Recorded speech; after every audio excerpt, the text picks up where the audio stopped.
दक्ष police news, पहिले खाकी मग बाकी।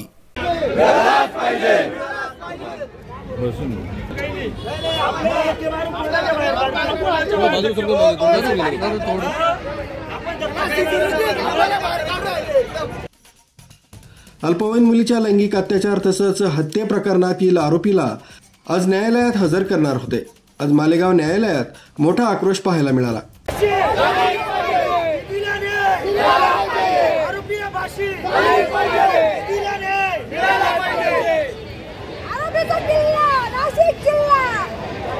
मालेगाव न्यायालयात महिलांनी आमच्या ताब्यात द्या, त्याला फाशी देऊ अशी घोषणाबाजी केली, तर तरुणांनी थेट न्यायालयावरच ठाण मांडलं।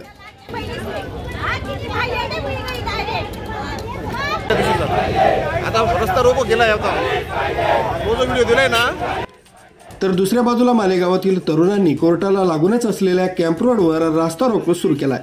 न्यायालयाच्या आवारात तसंच परिसरात मोठ्या प्रमाणावर तणाव परिस्थिती निर्माण झाल्यानं मोठा फौजफाटा तैनात करण्यात आलाय।